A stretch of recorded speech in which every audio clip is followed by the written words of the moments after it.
Oo. Pero alam mo, nagtataka ako bakit ako tinatanong tungkol sa mga bawal. Kasi kung hindi po alam ng mga manonood, ito po ay Batang Samar, taga-probinsya po ito at masunuring bata itong si Yes. si Poo, makananay, makapamilya, tapos Makalola actually. makalola, tapos you play by the rules. Up until Yeah. now, parang maaga kang nag-exit sa showbiz tapos pinili mo na mas private ang buhay, ang magnegosyo.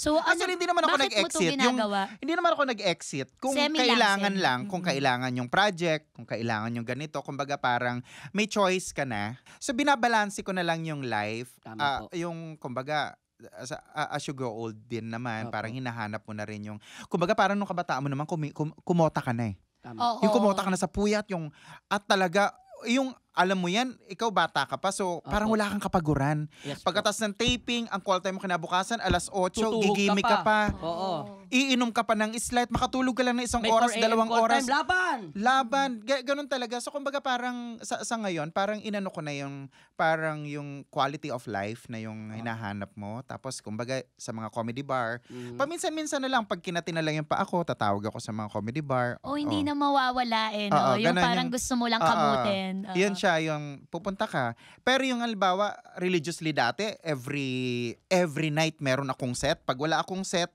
may taping. Kung kaya pang bumaklas after ng taping, mapack up ako ng alas 10, kaya ko pang sumampa ng alas 12, sasampahan ko pa yon. So ngayon, yun yung inano ko na siya, parang priority ka na yung makapagpahinga ng konti, alam mo yon, yung makapag me time ka na. Kasi dati, alam mo, parang isa siyang impluwensya nung pandemic. Tama. Ang daming learnings nun. Sobra. Nakita ko yung value ng life nung pandemic. Mm. Ang daming humina ang resistensya, ang daming ganito, tapos tinamaan ng pandemic. Tapos yung parang ganun siya. Yung parang, yun yung naging lesson ko rin na, pag dumarating yung mga ganito, so paano? 'Di ba? So, kumbaga, dapat noon pa lang, naunahan mo na siya, may quality time ka na talaga. So, lahat ng mga Diyos ko po, 'di ba? Bawal magpuyat. Gagawin mo lahat yun. Bawal uminom na marami. Ayan Lahat. yung sinasabi ko, which leads me to, kaya ko kino-commend yung decision mo na mag-slow down, isipin ang sarili mo. Kasi alam natin yan, bawal tayo laging napapagod. Yes. Bawal tayo nasa stress kasi lahat ng mga sakit kadalasan dyan galing. Pero bakit pa rin natin ginagawa kaya titigas ng ulo? Isa lang ang Correct. katawan natin. Tama. Hindi natin masyadong minamahal. Ikaw, ano yung triggering moment na sinabi mo hindi? Parang may mali na, kailangan ako naman. Katawan ko naman, self naman. Ano siya? Yun, simula nag-umpisa ang pandemic. Yun nga, Oo. yung time na yun. Yun na siya. Parang, Diyos ko, kumbaga, simula 2003, nag-aartista na ako. 1998, nasa comedy bar ako. Kumbaga, kahit papano, nakapagpundar ka na ng ganito, nakapagpundar ka ng ganyan. Tapos yung May bahay safety na, mo.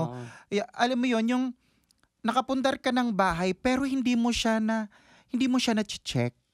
Nung nag-pandemic, alam mo, nalaman ko na yung kwarto ko pala, Yes. meron 108 na tiles. Alam mo yun, yung Hinihilang mo talaga. hindi, totoo. Yung ang kisame ko pala, ay yan pala itsura niya. Kasi dati, dahil sa sobrang busy mo, dahil sa sobrang pupunta ka ron, kukuha ka lang ng damit, idlip ka ng konti, Alis. pagkain, alis. Di ba ganun lang? So, nakita ko siya na, putya, ito pala yung pinaghihirapan ko, tapos hindi ko man lang siya na-appreciate.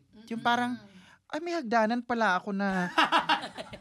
Hindi mo alam na 2 floors pala yung bahay mo. may ganun. May second floor pala kami. Yun siya, pero... Ganun ang level. No, yun yung mga lessons na sa akin nung pandemic na dapat pala noong palang pinagbawalan ko ng sarili ko na para ma-enjoy ko din yung kasi kita mo, halimbawa, sige, nakapagpundar ka. Yes po.